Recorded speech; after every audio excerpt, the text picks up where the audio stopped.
வணக்கம் நண்பர்களே. இப்போ உங்களுக்கு ஒரு காரியம் வெற்றி பெறலை அப்படின்னா நம்ம என்ன பண்ணலாம் அப்படின்றது பார்த்தீங்கன்னா, ஒரு சின்ன ஒரு அருமையான ஒரு பரிகாரம் நல்ல பலன் தர்றது. இப்போ உங்களுக்கு எல்லாருக்குமே ஒரு ஒரு குலதெய்வம் உங்களுக்கு இருக்கும். அந்த குலதெய்வத்துடைய மூல மந்திரம். இப்போ அங்காளம்மன் மந்திரம்னா அங்காளம்மன், பெருமாள் மந்திரம்னா பெருமாள். ஸோ அந்த மாதிரி முனீஸ்வரன் முனீஸ்வரன் மந்திரம். நீங்கள் எது வேணாலும் விநாயகர் மந்திரம் விநாயகர் மந்திரம், எந்த மந்திரம் வேணாலும் சொல்லலாம். ஒரு மஞ்சள் நூல் எடுத்துங்க, ஒரு எலுமிச்சம்பழம் எடுத்துங்க. இதில் இந்த மஞ்சள் நூலில் அந்த மந்திரங்களை சொல்லி ஒரு 10 முடிச்சு நீங்கள் போட்டுட்டு அதுக்கப்புறம் 108 முறை இந்த மந்திரத்தை சொல்லணும். குலதெய்வ மந்திரத்தை சொல்லிட்டு இதை பாருங்கள், இந்த எலுமிச்சம்பழத்தில் இந்த நூலை கட்டிடணும்.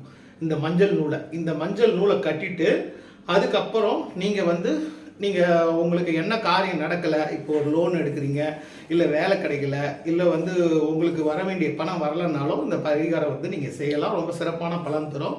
இந்த எலுமிச்சம்பழத்தை நீங்கள் பாக்கெட்டில் வச்சுட்டு நீங்கள் போனீங்கன்னா அந்த காரியம் உங்களுக்கு தடை இல்லாமல் முடியும். இது ஒரு அற்புதமான கைமேல் பலன் தரக்கூடிய அற்புதமான ஒரு பரிகாரம். சரி.